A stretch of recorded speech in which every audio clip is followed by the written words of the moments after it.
అతన్ని మాత్రం మీరు మార్చరు. అతన్నే ఉంచి ఈ రోజుకి కూడా ఎస్ఐ సస్పెండ్ అయిపోతారు. ఎస్ఐలు అందరూ కొత్త ఎస్ఐలు వచ్చేస్తారు. సిఐ మాత్రం ఏమవ్వడు.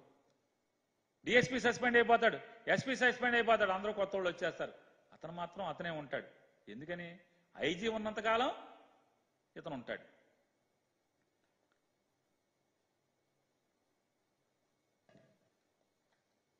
ఇరవై 23వ తారీఖున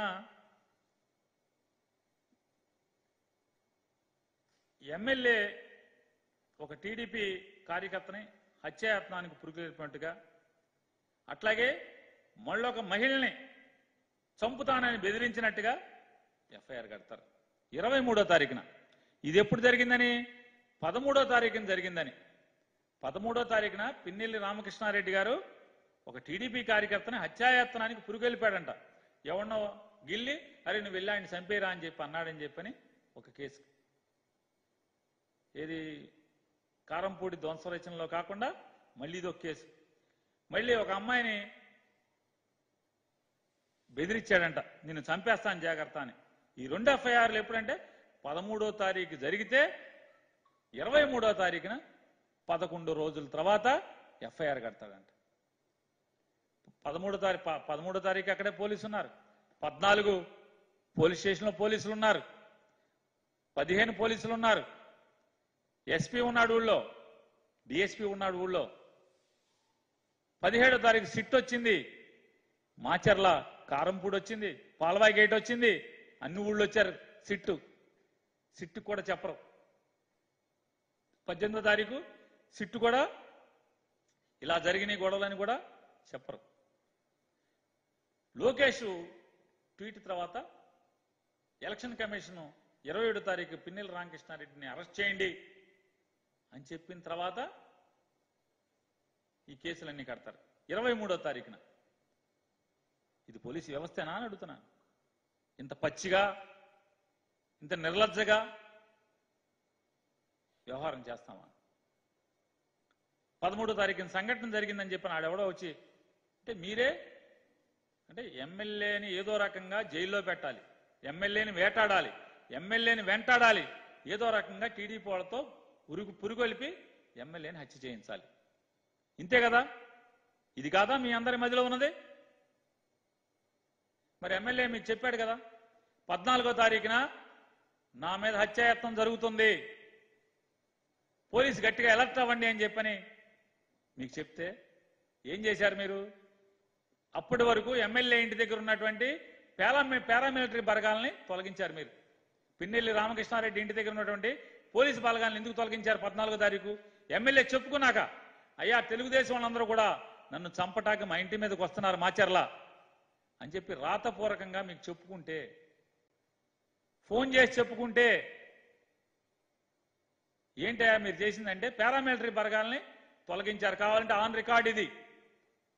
తొలగించితే చివరికి గతి లేక దిక్కు లేక ఒక ఎమ్మెల్యే 4 సార్లు ఎమ్మెల్యేగా గెలిచినోడు, ఈ ప్రభుత్వానికి విప్పుగా ఉన్నాడు, రాష్ట్రపతికి గవర్నర్కి మొరబెట్టుకుంటే మెయిల్స్ ద్వారా అప్పుడు మాచర్ల పట్టణంలోకి పోలీసులు పెద్ద ఎత్తున పారామిలిటరీ బలగాల్ని పైనుంచి పంపారా లేదా?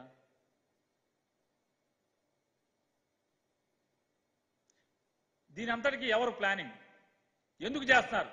ఖచ్చితంగా మీరు సమాజానికి సమాధానం చెప్పి తీరాలి. ఎవరెవరైతే పోలీసు వ్యవస్థకి మాయని మచ్చగా తయారై ఈ రకంగా ఇవాళ ఎన్నికల వ్యవస్థని భ్రష్టు పట్టించే రీతిలో మీరు ప్రవర్తిస్తున్నారో ప్రతి అధికారి సమాధానం చెప్పి తీరాల్సిందే ఈ సమాజానికి. ఇవాళ అయిపోయింది అనుకుంటున్నారా? రేపనేది లేదా? ముందుంది ముసళ్ల పండగ. ప్రతి ఒక్కడికి ముందుంది ముసళ్ల పండగ. అయిపోయిందా? ఇల్లు అలగ్గానే పండగ. అలకండి ఎంతకాలం అలుగుతారు? 4వ తారీఖు దాకా అలుగుతావు.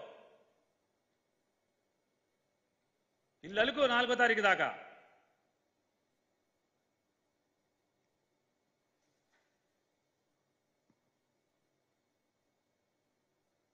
ఖచ్చితంగా పిన్నెల్లి రామకృష్ణారెడ్డిని అంతమొందించటానికి తెలుగుదేశం పార్టీ తీవ్రంగా ప్రయత్నం చేస్తుంది. 2009 నుంచి ఇప్పటి వరకు అప్రహతంగా తెలుగుదేశం పార్టీకి పట్టున్నటువంటి చోట వైఎస్ఆర్ కాంగ్రెస్ పార్టీకి బలమైన పునాదులు వేసి 2009లో 2012 బై ఎలక్షన్లో 2014లో తెలుగుదేశం పార్టీ అన్ని చోట్ల గెలిచినప్పటికి కూడా పల్నాడులో చాలా చోట్ల గెలిచినప్పటికి కూడా కానీ మాచర్లలో తన పట్టు నిలుపుకొని 2019లో మళ్ళీ గెలిచి 2024లో కూడా మళ్ళీ గెలవబోయే పరిస్థితుల్లో ఈ రకమైనటువంటి అంటే మనిషిని అంతమొందించాలని తెలుగుదేశం కుట్ర పనితే ఆ కుట్రకి ఎవరెవరైతే సహకరిస్తున్నారో సహకరించేటువంటి ప్రతి పోలీసు కూడా అనుభవించాల్సిన పరిస్థితి వస్తుంది. ఏం మాట్లాడుతున్నాం? ధర్మంగా ఉండమని చెప్తున్నాం. నీ ఇష్టం. వైఎస్ఆర్ కాంగ్రెస్ పార్టీ తప్పు చేస్తే తాట తీ, తెలుగుదేశం పార్టీ తీస్తే తాట తీ. ఇద్దరిని ఒకే కంటితో చూడండి. ఎవరెవరైతే ఈ పల్నాడు ప్రాంతంలో లేదా అనంతపురం ప్రాంతంలో దుర్మార్గంగా పోలీసు వ్యవస్థని చెడ్డ పేరు తీసుకొచ్చేటువంటి కాకి బట్టలకి నికార్సుగా కరుకుగా ఉండాల్సినటువంటి కాకికి చెడ్డ పేరు మచ్చలు తీసుకొచ్చేటువంటి అధికారులందరూ కూడా గట్టిగా ఈ సమాజం మిమ్మల్ని నిలేసే రోజు తొందరలోనే ఉంది అని చెప్తూ ఇంకా దారుణం ఏంటంటే ఈ పల్నాడు కానీ అనంతపురం కానీ మరీ ప్రత్యేకించి పల్నాడులో జరుగుతున్నది ఈ ఐజీ నాయకత్వంలో జరిగేటువంటి పోలీస్ ఐజీ నాయకత్వంలో జరిగేటువంటి తొంతంతా కూడా ఎవరు నడిపిస్తున్నారా అంటే ఎన్నికల కమిషను చివరిలో వస్తుంది. ముందు ఎవడేస్తాడు? ఈనాడులో పేపర్లు వేస్తారు. కేసు ఉండదు, పాడు ఉండదు, గొడవ ఉండదు. గొడవ జరిగిపోయింది, ఆడున్నాడు ఈడున్నాడు ధ్వంసం చేశాడని చెప్పాను. వెంటనే అదే వార్తని ఏబిఎన్ ఆంధ్రజ్యోతిలో వేస్తారు. ఈ రెండింటిని ఎలక్షన్ కమిషన్ వెంటనే చర్యలు తీసుకున్నాడు. వెంటనే పోలీసులు తప్పుడు కేసులు కడతాం. ఈ తంతు మొత్తం కూడా ఈనాడు, ఏబిఎన్, ఎన్నికల కమిషన్ వ్యవస్థ, ఈ ఐజీలందరూ కూడా ఏ రకంగా దుర్మార్గాలు చేస్తున్నారు. పాలవాయి గేట్తో పాటు కారంపూడి మండలంలో 2 చింతల మండలంలో కూడా ఏ రకంగా రిగ్గింగ్ చేసుకుంటాక అవకాశాలు ఇచ్చారు. ఏ రకంగా వీటికి సంబంధించి ఎలక్షన్ కమిషన్ ఆఫ్ ఇండియా కానీ చీఫ్ ఎలక్టరల్ ఆఫీసర్ కానీ డిస్ట్రిక్ట్ ఎలక్షన్ ఆఫీసర్ కానీ మెయిల్ ద్వారా పిన్నెల్లి రామకృష్ణారెడ్డి ఎన్నిసార్లు మెయిల్ చేసినప్పటికి కూడా కంప్లైంట్ చేసినప్పటికి కూడా ఎలక్షన్ జరుగునంతసేపు కూడా ఎన్నిసార్లు ఎమ్మెల్యే ఫోన్ చేసినా కూడా కనీసం ఎస్పీ ఎత్తడు, డిఎస్పీ ఎత్తడు, సిఐ నారాయణ స్వామి చౌదరి ఎత్తడు, ఎస్ఐ ఎత్తడు, ఎత్తినా స్పందించరు. అయ్యా ఇట్లా అక్కడ ధ్వంసం జరుగుతుంది, దుర్మార్గం జరుగుతుంది, పోలింగ్ బూత్ల దగ్గర గొడవలు చేస్తున్నారు, ఎవరిని రానివ్వకూడదంటే స్మూత్గా ఉండి అల్లర్లు లేని చోట ఒక్క గొడవ కూడా నమోదు కాడనటువంటి పోలింగ్ స్టేషన్ దగ్గర ఇది ఆన్ రికార్డ్